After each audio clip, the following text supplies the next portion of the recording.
è Luca Tornatore, che mi ha detto che non vuole essere chiamato professore, ricercatore in astrofisica presso l'Università di Trieste e da sempre impegnato nei movimenti sociali nell'ottica della costruzione di un mondo in cui per tutti e per ciascuno vi siano dignità e giustizia. Si occupa dei processi di globalizzazione sia da un punto di vista sociale ed economico che da un punto di vista scientifico.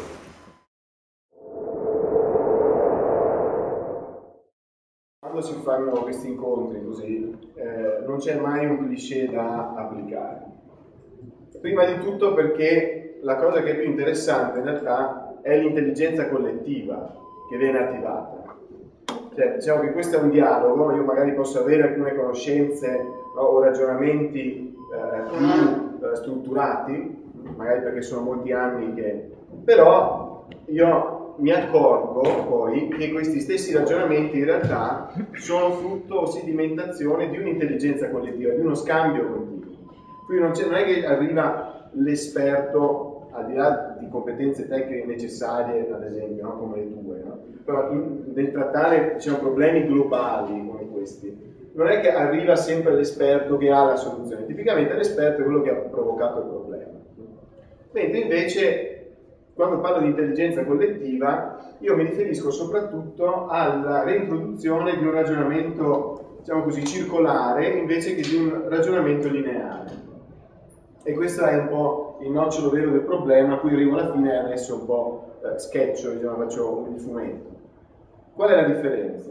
La differenza sostanziale è che noi abbiamo il controllo, supponiamo, diciamo che abbiamo la visione più che il controllo, su un segmento di una linea retta, cioè quello che noi facciamo nella vita, le nostre connessioni sociali, i nessi produttivi in cui siamo inseriti, le destinazioni d'uso del mondo che abbiamo intorno, in realtà fanno parte di una linea retta, nel senso che noi non abbiamo idea della provenienza dei flussi di materia e di energia, ma anche molto spesso di emozioni, di stimoli, no, che arrivano, e non abbiamo idea di dove vadano a finire, in realtà.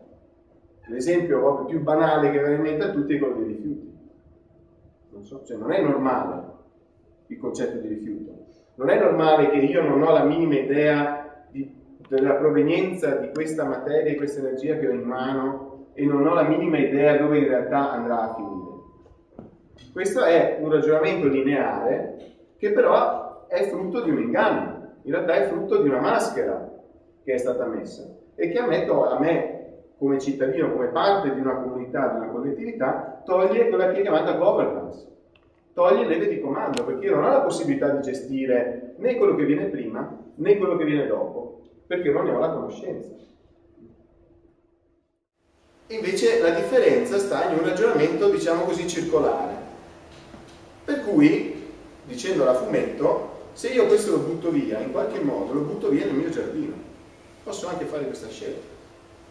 Dopodiché, però, me lo trovo in giardino. E allora sono costretto in qualche modo a pormi il problema. E per farlo devo scavare nel mio giardino per tirar fuori in qualche modo l'energia, ad esempio, che serve per fare questa cosa qua.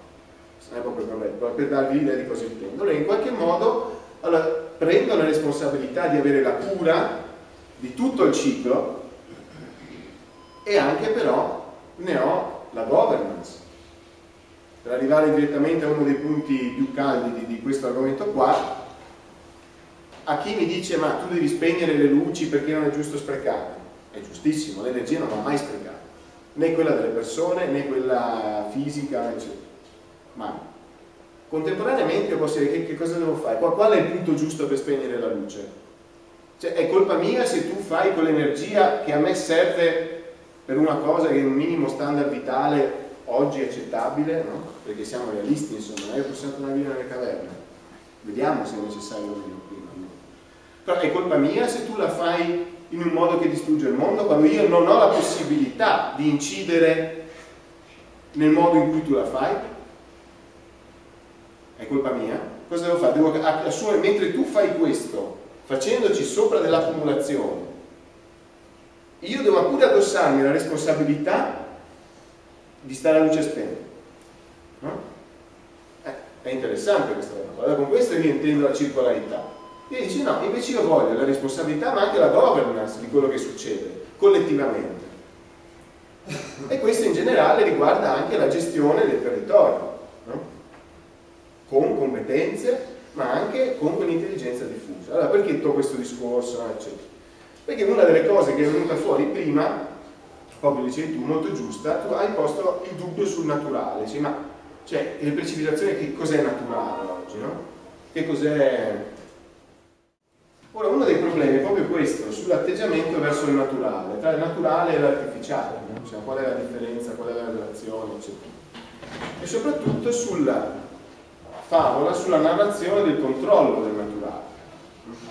Come se fosse possibile tracciare le traiettorie precise di un sistema complesso, quando tutti ormai sono a conoscenza del famoso cosiddetto paradosso, ma non lo è affatto, della farfalla, no? La farfalla batte le ali a Tokyo e si scatena un uragano da qualche altra parte, magari a mondiale.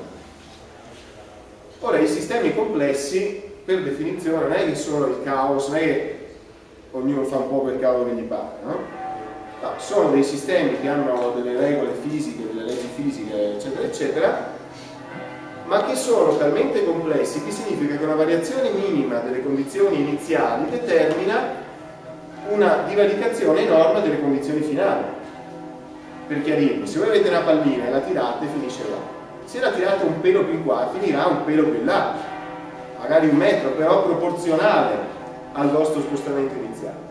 In un sistema caotico voi tirate la pallina, poi spostate di niente la direzione e magari finisce dall'altra parte. Spostate di una roba in mezzo e dici finirà in mezzo, no, finisce di là. Okay?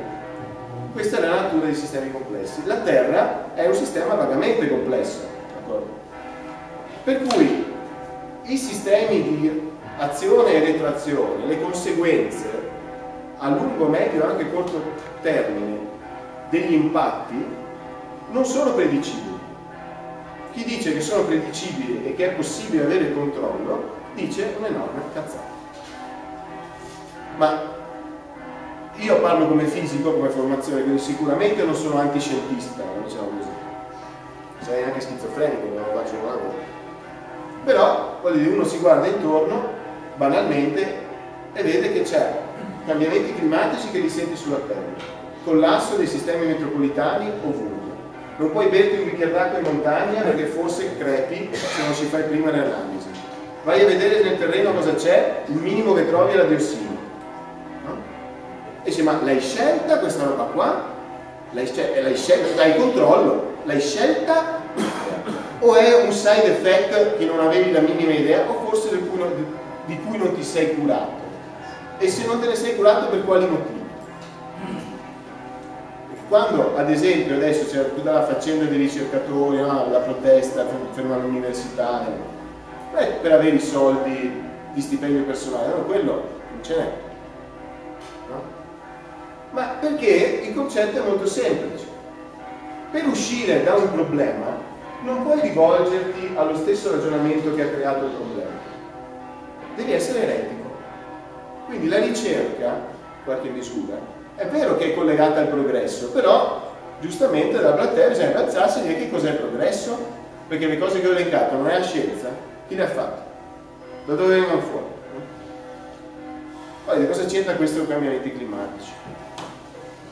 Beh, c'entra perché la tesi fondamentale è che i cambiamenti climatici di cui vi parlo sono il frutto dell'impatto antropico. Il clima è una roba complessa. È frutto, in realtà il clima non esiste, esiste il sistema climatico. Il clima è l'equilibrio puntuale, cioè in un preciso intervallo temporale e spaziale, diciamo tutto il pianeta, ma poi c'è anche il clima regionale, c'è il clima, quindi c'è lo stato di equilibrio termodinamico del sistema climatico, le cui componenti sono l'atmosfera, gli oceani e il suolo, più la biosfera. Vedete un po' la biosfera. Beh, la biosfera è una delle componenti fondamentali del clima. Pensate che noi siamo vivi perché nel periodo precambiano, quindi circa, poi torno indietro su questa slide, questo è, diciamo, uno sketch di tutta la storia della Terra, che sono circa 4 miliardi e 600 milioni di anni. Noi siamo più o meno qua, ok? La storia dell'umanità sta qua. il Cambriano sta lassù, circa 500 milioni di anni fa, e questo, eccolo qua successe qualche cosa per cui delle alghe sostanzialmente cambiarono completamente la composizione dell'atmosfera terrestre, che era predominanza di anidride carbonica, quindi per noi totalmente velenosa, e divenne una composizione di circa il 18% di ossigeno e il resto praticamente tutto azoto, più tracce di anidride carbonica, metano e tantissimi altri composti chimici. Lo fecero delle alghe. Quindi la biosfera non è un fattore trascurabile all'interno del sistema climatico.